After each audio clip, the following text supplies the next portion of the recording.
Think back to the first time something didn't come easily to you on stage or in your practice room. I don't know, maybe you were 12, sight reading came naturally, memorization was quick and easy, and then you hit a piece or a role or a technical demand that didn't click right away. And the thought that arrived wasn't, I need a different approach or I need to learn, figure it out. It was quieter and more dangerous one. Maybe I was never really talented. If that feels familiar, you, my friend, are likely what I call the natural genius performer. And this video is for you. I'm Dr. Maja Jankowska, clinical and counseling psychologist, and I work with stage performing artists and help them combat all kinds of mental health issues. Okay, so back to the natural genius. The natural genius holds an implicit, deeply ingrained belief, often unspoken, but very powerful. What is the belief? Talent means ease. Your belief is, talent means ease, and therefore I shouldn't have to work hard on things. If you are a real performer, things should come or feel natural to you.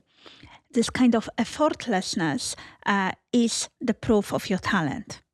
And conversely, if you have to work hard, struggle, or repeat, practice something maybe multiple times, that proves that you aren't genuine. You don't have the talent.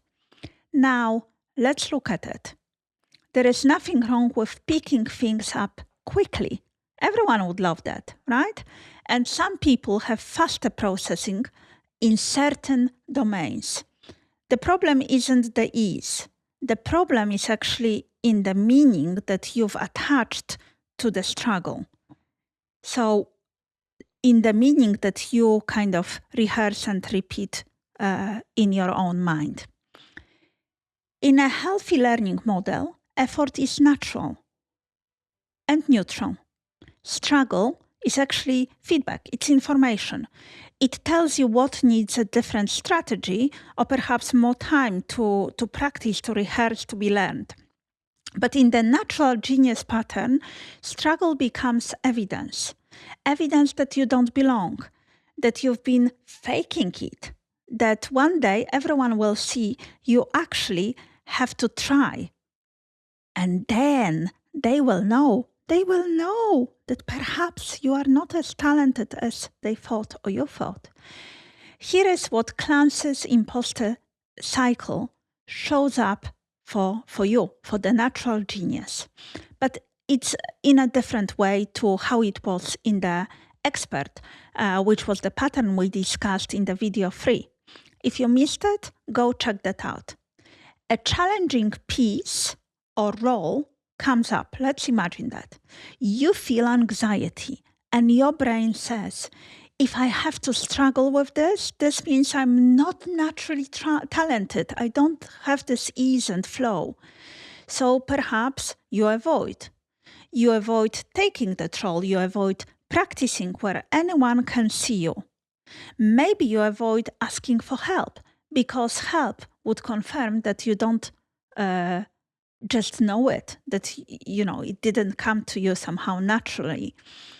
If you do practice, you often do it in secret.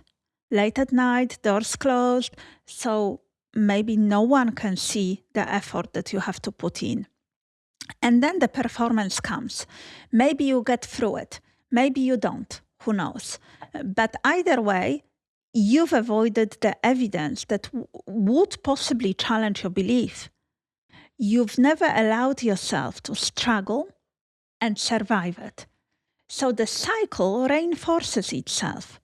The next challenge comes and your brain will say the same thing again and again. Struggle equals fraud. Avoid. Okay? And some people think it's laziness because you try to avoid. But this is fear-driven avoidance, and it keeps you smaller than your talent actually deserves.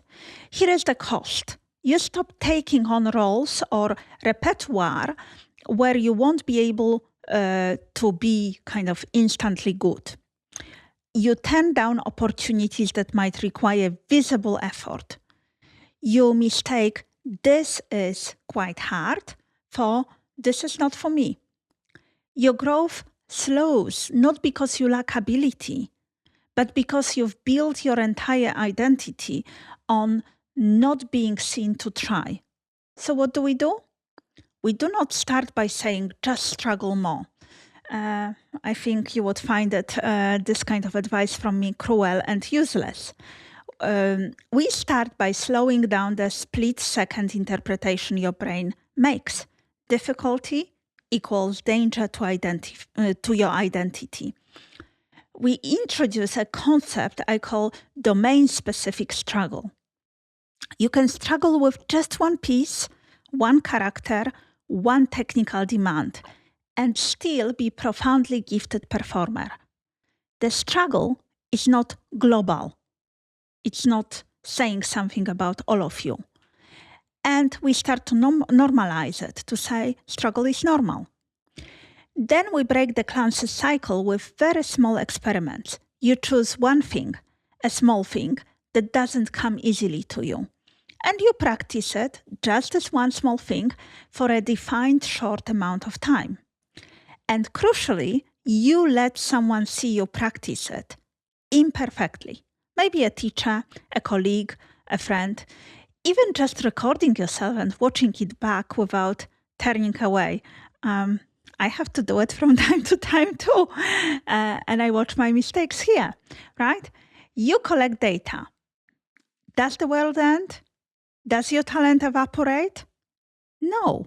And hopefully slowly your brain learns that effort and talent are not opposites. They are partners. If you want to start mapping how your own nervous system responds to difficulty, I have a free tool. I called it Stage Fright Symptom Profiler. It takes only 5 minutes to do, and it will help you identify your type. And it comes with the FBI Reset Toolkit, a 10-second backstage intervention that can help when this is hard, so I'm a fraud and I want to avoid when that kind of thought hits you. Both are free, and the link is in the description. I'll put it in the comments too. I'm also running a free webinar on imposter syndrome in the performing arts soon, digging into all 5 types, how they show up on stage, and what actually might help.